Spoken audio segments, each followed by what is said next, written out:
When you tell me how you see me, like if it's like you say that I'm powerful, you say that I'm capable, you say I can do this, like dude, like you almost gave me permission to go to war and I could just tear a whole country down.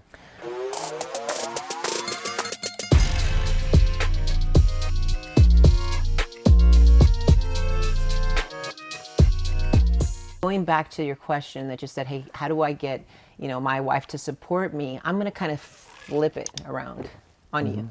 Okay. And I'll go ahead and answer that question later. But what do you think that has happened in our relationship that has caused me to help you basically know that you can achieve certain things, or what has helped you the most in me as a role as a wife and as a mom or whatever?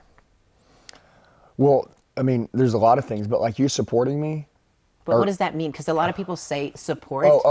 Well, number one, you've always told me what you see in me, and I like that. I think that that's something that's not done anymore. I think that a lot of people just expect, like, because we're together, like you support me, but that's good. Like you'll always tell me, like, this is what I see in you.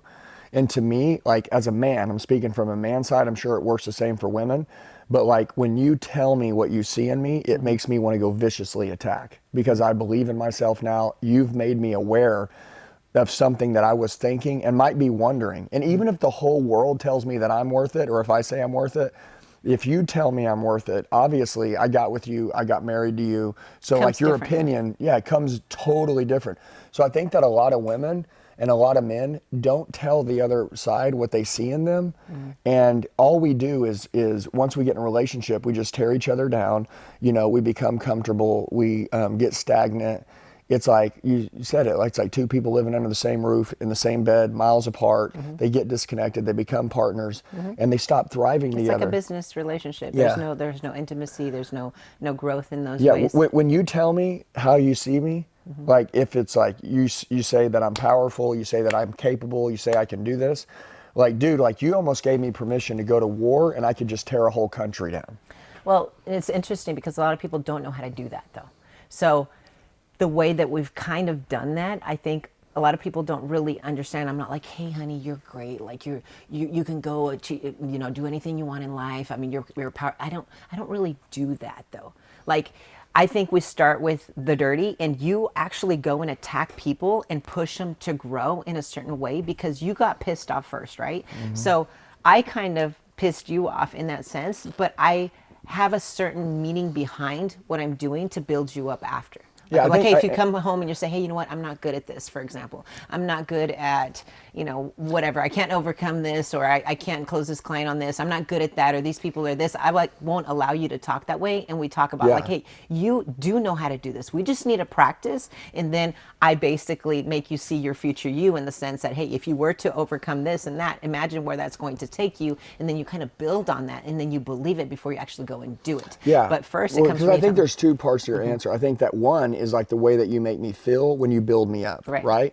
But then I think the other is when you don't let me be weak and you don't let me say negative things and you don't let me say like I can't or something like that, or give up. Right. So this is a big deal. Like so Jacqueline, I'm going to go back to when we were in our 20s, right? I remember one night I was selling cars. I was in the automotive industry when I'm younger, and I'm selling cars and I'm driving home. And I left about an hour and a half before the end of the day, right? So I got to work at like 8 in the morning. It's like 6:30 at night. And I'm just beat, man. I've been through like 7 customers. None of them can buy. It's just a grind, right? Like negative equity, upside down. I'm not going to buy. Don't have the right car. It's like everything was going against me. So I'm 7 in.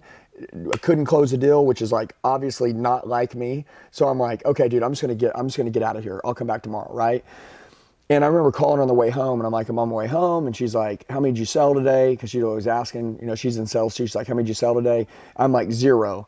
And she's like, okay, turn back around. And I'm like, I'm not turning back around. She goes, no, you're going to come home. You're going to have a shitty attitude. You're going to be negative, and you're going to bring that shit home. I'm not going to have you bring that shit home. Okay. So go back to work, go find a car deal, and then come home.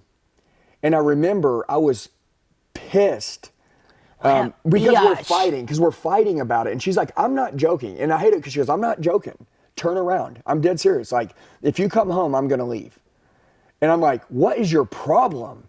And she's like, go sell a car and then come home. That way at least you'll bring a good attitude to the house, because I can already tell I don't like the attitude you have. And dude, I'm like, dude, I'm going to kill her. But I turn back around and I go back to work, and everybody's like, oh, you came back to work. And that even pissed me off more. Okay. And then anyways, I, seconds later, ran into a couple that literally said, we're here to buy 2 cars. And I walked right out there, found 2 cars, boom, wrote them both up, sold them, took them to the finance office. An hour later, I'm leaving work. And I'm like, I don't want to tell her. You know what I mean? Because I already, see, she's already going to do what she's doing now. And I was like, hey, babe, I'm on my way home. And she's like, you sold something, didn't you? Well, he said, hey, baby. Yeah. Hey, baby. And I I'm know like, that's like. I'm like, no. She's like, you did sell something. Tell me the truth. Tell me. And I'm like, hey, don't treat me like a baby. And she's like, tell me the truth. Did you sell something? I know you did. Tell me what you sold. And I said, well, I sold 2. And immediately she's like, I told you. And I'm like, damn it. Why are you always freaking right? And anyways, but so that goes back to the way that you push me, because a lot of men or women would say, oh, baby, come home. It's okay. We'll reset tomorrow.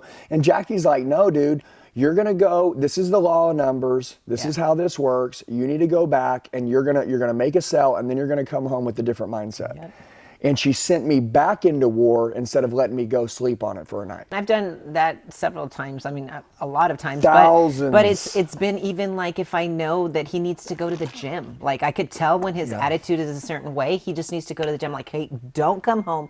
Don't, just go to the gym for 30 minutes and then come home. Because I already know that you're going to give us leftovers. I already know you're not going to be in the right mood. I already know how this is going to go. So just go. And then every time he goes to the gym, or every time he went and made that extra call and something happened, I knew that the kids and I would get. Yeah, I think a secret deal with Jackie is that, exercising is a vitamin to me that gets me mentally healthy. I think it works for her too. I mean, it could work for all of us, but she may not go to that, but that's and she is very in good shape, but like that's my go-to. Like whenever I'm having a tough time or whenever I'm trying to process something, like sometimes I could say things that I regret later, or I might do something that I'm not normally, like that's not like me, right? So Jackie understands when she sees these things, and she'll say, hey, you need to go to the gym. And I know you more than you know yourself. Yeah, but I always will say, no, I'm not going to the gym. I don't need to go, because I'll try to fight it, right? Because it's got to be my idea, right? And she's like, no, you're going to go to the gym, and I will see you in an hour. Just and go put your phone. You do really want to go to the gym. You're just trying to be. But you're just trying to be. I'm just trying to difficult. I like you really win. Yeah, I know. Well, but this is what we do. It's always a competitive game, right? Like it's got to be my idea. It's got to be her idea. But we actually most of the time it's my idea, though. Yeah, but we actually really though understand each other really well, and she knows what I need, and I know that she knows. So I'll leave. I'll go to the gym, and I'll come back an hour later, and we don't even talk about anything anymore. Like it's good. Like it's totally cool. Yeah, and we don't need to. Yeah, we don't need to. Yeah, because I was probably just acting like a little baby. You know what I mean? Just got that little smile that comes out from you. Yeah. Well, see, I think it's important that you understand like what your spouse needs when they need it, and I think it's super important that you identify it. And remember, your whole goal of being together is to really make each other better and protect each other. Right. And people stay together. You gotta trust each other to do that. Yeah, well, they forget that, right? Because honestly, dude, if we're together every day, we've been together 17 years, there's a time at some point where you're like, you just start being bad to each other. Like for no reason. Like people do this all the time. Well, you get comfortable. You quit trying to impress each other. You don't keep it new anymore. You just, instead of giving your spouse or the person that's next to you your best, you basically are comfortable. You give them your worst, but you're giving your clients and everybody else your best. If you're pissed off, you're not going to start yelling at your clients, or you're not going to start yelling at your coworkers. You're going to go home and yell at your wife and kids or husband. Yeah. And that's what usually happens, but it really is backwards.